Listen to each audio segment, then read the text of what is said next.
திண்டுக்கல் மாவட்டம் மாங்காய் விளைச்சல் பாதித்துள்ளதால் விவசாயிகள் கவலையடைந்துள்ளனர். பழனி மற்றும் சுற்றுவட்டார கிராமங்களான ஆயக்குடி, கணக்கன்பட்டி, பாலசமுத்திரம் பகுதிகளில் மாங்காய் விவசாயம் நடைபெறுகிறது. வருடத்தின் பங்குனி மற்றும் சித்திரை மாதங்களில் மாங்காய் விளைச்சல் நடைபெறும்.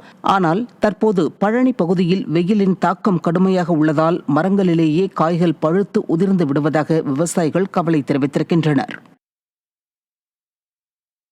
தஞ்சாவூர் மாவட்டம் கும்பகோணம் மாநகராட்சி செல்லம் நகர் பகுதியில் கதண்டு கடித்து 5 பேர் அரசு மருத்துவமனையில் அனுமதிக்கப்பட்டனர்.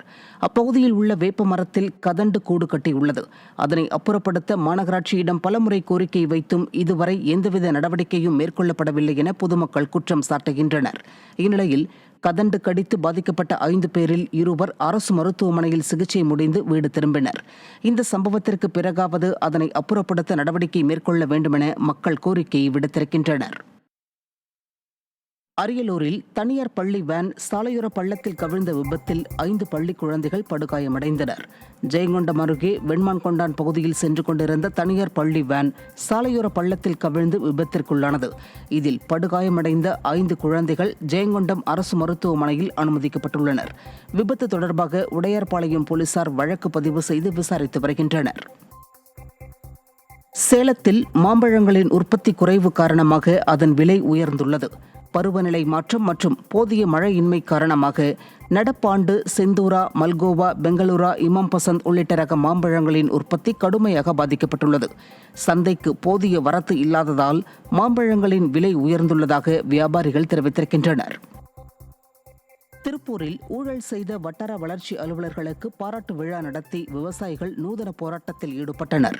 பல்லடத்தை அடுத்த பொங்கலூரில் வட்டார வளர்ச்சி அலுவலர்களாக பணிபுரிந்து வரும் லட்சுமணன், கந்தசாமி ஆகியோர் மத்திய அரசின் மாட்டுக் கொட்டகை அமைக்கும் திட்டத்தின் மூலம் தரமற்ற கொட்டகைகளை அமைத்து ஊழல் செய்ததாக குற்றச்சாட்டு எழுந்தது.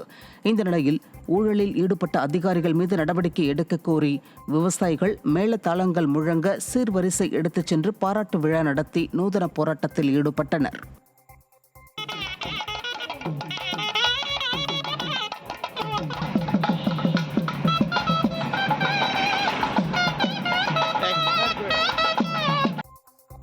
சேலத்தில் கழுகை விரட்ட வைத்திருந்த ஏர் கன்னிலிருந்து குண்டு பாய்ந்ததில் பெண் ஒருவர் பரிதாபமாக உயிரிழந்தார்.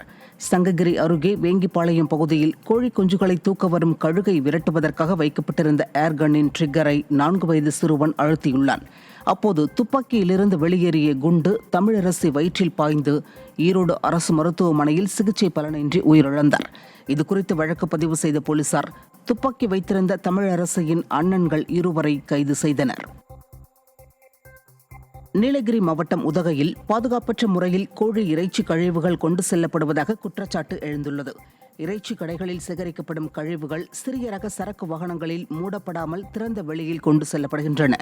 அண்டை மாநிலத்தில் பறவை காய்ச்சல் வேகமாக பரவி வரும் நிலையில் சுகாதார சீர்கேட்டை ஏற்படுத்தும் நபர்கள் மீது நடவடிக்கை எடுக்காமல் விடிய அரசின் நகராட்சி நிர்வாகம் அலட்சியமாக செயல்படுவதாக பொதுமக்கள் குற்றம் சாட்டியுள்ளனர்.